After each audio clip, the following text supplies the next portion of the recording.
The movie begins in 1864, with a Danish family embarking on a journey to America led by war veteran Peter. There is also his brother John, as well as John's wife Marie and son Creston. As they settle into their new home, Peter abruptly separates, leaving John, Marie, and their child to navigate their new surroundings alone. Afterward, John's family boarded a horse-drawn carriage that included two men named Paul and Lester. Unbeknownst to the family, Paul and Lester are recently released criminals with evil intentions. Communication barriers arise as Marie and Creston struggle with English, leaving John to interact with strangers. Despite a warm start, tensions begin to simmer, as the true nature of Paul and Lester's intentions gradually reveals itself. Tension mounts in the carriage. Paul makes a bottle of liquor, then offers it to Marie, who firmly rejects it. This refusal sets off an uncomfortable atmosphere. John, sensing trouble, quietly signaled Marie to accept just one glass, hoping to defuse the situation. Reluctantly, Marie complied. Out here. Bring your offer to drink, man. Right. Tended to.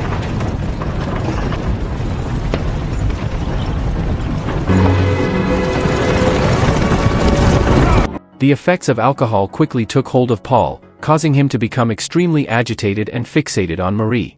His unsettling behavior intensified as he began to touch her against her will. John, filled with disgust and anger, intervenes, demanding Paul stop and return to his place. However, their altercation takes a dangerous turn when Lester, Paul's accomplice, brandishes a gun, casting a shadow of danger over the helpless family. In a tense moment, Paul forcefully advances towards Marie, prompting John to react impulsively. He grabs Lester's gun and aims it at them, demanding they both get off. Don't do that. What are you gonna do about it? I'm not a flower. Don't do that. Can't do nothing. Come here!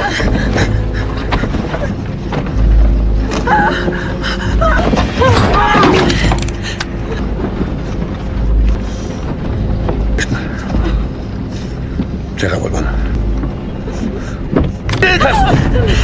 But the situation escalates when Lester turns the tables, holding Creston at knife point.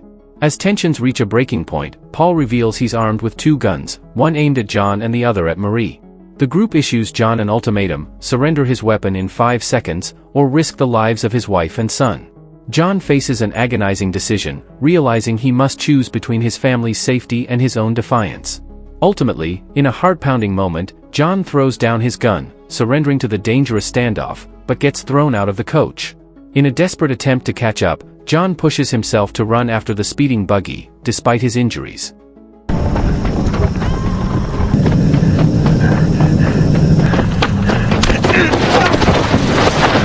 The distance between them grows, but he refuses to give up, fueled by determination and grief.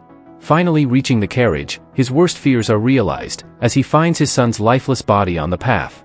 Overwhelmed with sorrow, he collapses to his knees, clutching his son and weeping uncontrollably.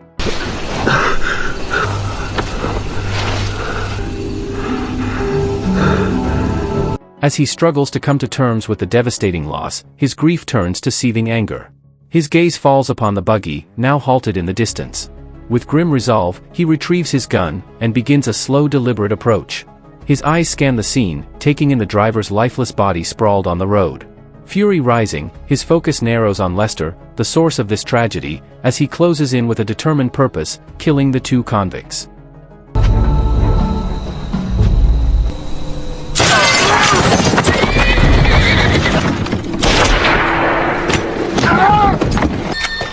Wait!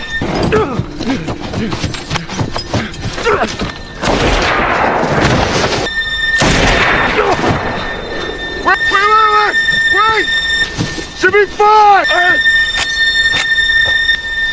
She ain't dead, boy! John's world collapses as he confronts the lifeless body of Marie, his heart shattered into irreparable pieces. Despite the grief, he gently lifts her onto a horse, unwilling to leave her behind, and begins the painful journey home.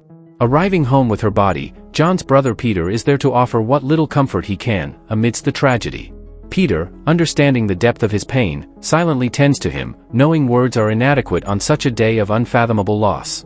Meanwhile, in another part of the region, a notorious mafia figure and land baron named Henry Delarue learns of his brother Paul's death. Consumed by rage and grief, Delarue embarks on a relentless quest for vengeance, scouring villages for any trace of the killer. His search leads him to the village where John resides, and he confronts the mayor Keene, demanding answers. Unmoved by the mayor's protestations of innocence, Delarue insists that someone in the village is responsible for his brother's death. Threatening the villagers with dire consequences, he sets a brutal ultimatum: produce the killer within 2 hours, or face the ruthless wrath of his vengeance. The villagers, gripped by fear and uncertainty, realize the perilous situation they are in, with the looming threat of violence hanging over them like a dark cloud. The village is gripped with fear as Delarue, a menacing figure, threatens the lives of its residents. His demand is chillingly simple: if the killer of his brother isn't handed over, he'll execute 2 innocent villagers.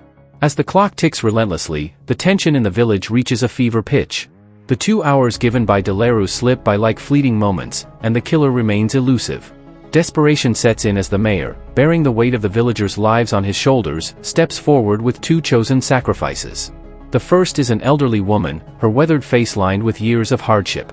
Though frail and vulnerable, she stands resolute, willing to lay down her life to shield her fellow villagers from Delarue's wrath. The second is a young boy, his legs cruelly robbed by fate. Despite his physical limitations, his eyes burn with fierce determination. Feeling his life holds little value, he too steps forward, ready to make the ultimate sacrifice to protect his community. Delarue, unmoved by their plight, coldly draws his gun, firing a shot that silences the boy in the dusty street. I'm innocent, please don't! May God have mercy on your evil soul.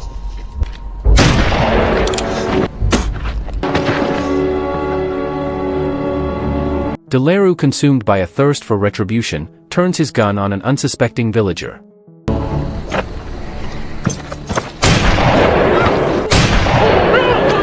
In a cruel twist, he accuses the villagers of disregarding his demands, claiming they purposely sent an old woman and a disabled man to their deaths. The truth, however, reveals a darker underbelly of the village's dealings.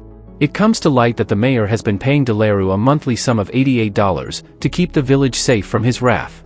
But now, emboldened by his brother's death, Delarue demands a higher price, $160, a demand that threatens to suffocate the already struggling village.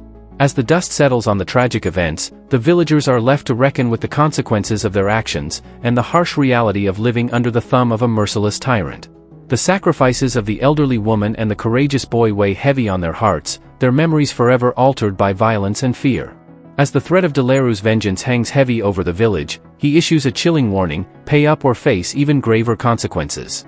The villagers, already burdened with fear, know that their lives hang by a thread.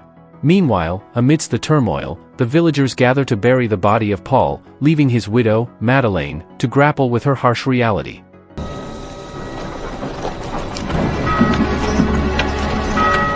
Madeleine's steely resolve for revenge is evident, but she urges caution, signaling for silence when talk of retaliation arises. On the other side of the village, John undertakes the heart-wrenching task of burying his wife and child. The weight of his grief is palpable as he lays them to rest. With little left to sustain themselves, John and Peter decide to sell what they can, in order to leave the village behind. As they navigate the process of selling their belongings, a chance encounter reveals both of them are skilled marksmen. The shopkeeper, intrigued by their abilities, sees an opportunity for defense against the impending threat looming over the village. He proposes they stay and assist in defending the village when the attack inevitably comes. However, Peter, wise to the grim reality of their situation, advises against it. Knowing the odds are stacked against them in a confrontation with Delarue's forces, he urges the shopkeeper to prioritize the safety of the villagers by avoiding conflict. Unwilling to heed his counsel, the shopkeeper lashes out, accusing him of cowardice.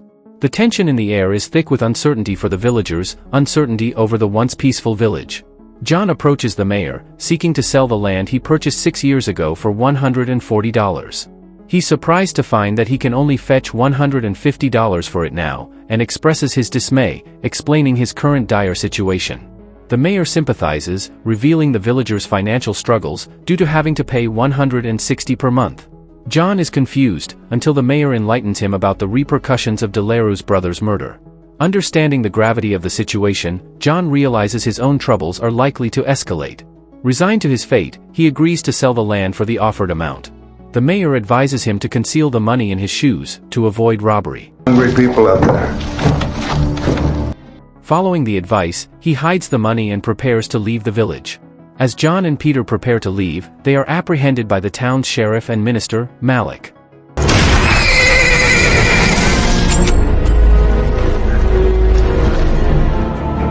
John finds himself in a cell, where Malik chillingly informs him that his death would grant the town more time, as he attempts to notify higher authorities of Delarue's nefarious deeds. Unbeknownst to Malik, Delarue has been colluding with the Standard Atlantic Oil Company to seize control of Black Creek and its surrounding lands, teeming with valuable crude oil. Mayor Keene, in collaboration with Delarue, has facilitated this land acquisition scheme. In a cruel twist, it's revealed that Delarue's mute widowed sister-in-law, Madeleine, serves as his accountant, enduring unspeakable abuse at his hands. The next day, John is taken to Delarue's stronghold, an abandoned town, where he's bound to a post and left to suffer under the scorching sun. Did you have a fight? No. They say you were assaulted. I did. My respect.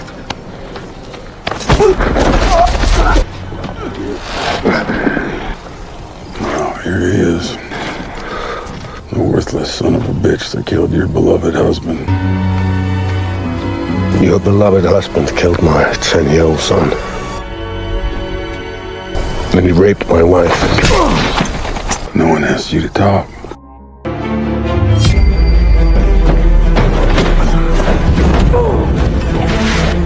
Back in Black Creek, Peter manages to break out of jail, launching a daring assault that leaves several of Delarue's henchmen dead. He frees John, and the two make a desperate escape, pursued relentlessly by Delarue and his remaining cronies. Recognizing John's weakened state, Peter takes decisive action to divert their pursuers, eventually sacrificing himself in the process. With Delarue's gang distracted, Madeleine seizes the opportunity, stealing Delarue's ill-gotten gains, and making a break for a passing train, leaving behind a trail of chaos.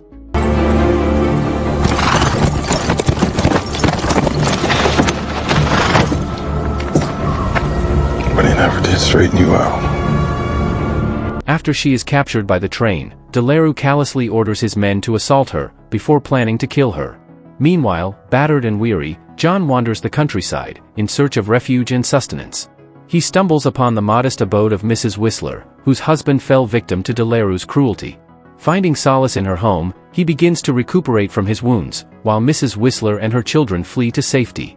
Upon his return to town, John confronts and exacts revenge on Mayor Keene for his treachery.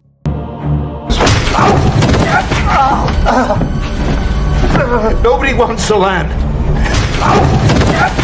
Please. Armed with weapons from the general store, he reluctantly joins forces with Wojciech, the young storekeeper, who harbors a deep vendetta against Delarue for his grandmother's death. Employing cunning tactics and ambushes, John systematically eliminates Delarue's henchmen one by one. Tragedy strikes as Wojciech falls in the line of fire.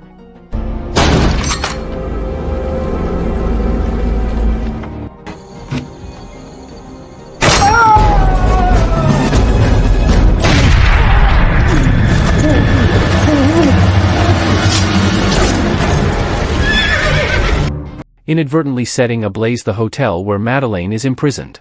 The chaos of the fire allows her to break free. In a final showdown, Delarue confronts John, gravely injuring him in the ensuing struggle.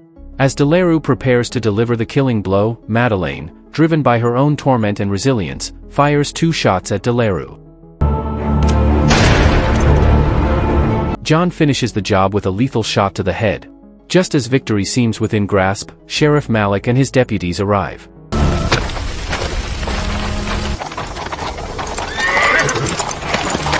They express gratitude to John for his bravery and resolve in facing down Delarue's tyranny. However, when the lawmen move to apprehend Madeleine, John intervenes, declaring that he will be taking her with him. The 2 survivors depart together, leaving behind the town, now free from Delarue's grip. Despite the town's liberation, the land ultimately falls into the hands of the insatiable oil company, marking a poignant conclusion to the story of sacrifice, justice, and the cost of survival. If you enjoyed this video, don't be shy, hit the like button, and if you disliked it, hit the dislike button twice just to be sure. You should watch the full movie. Thank you very much for watching.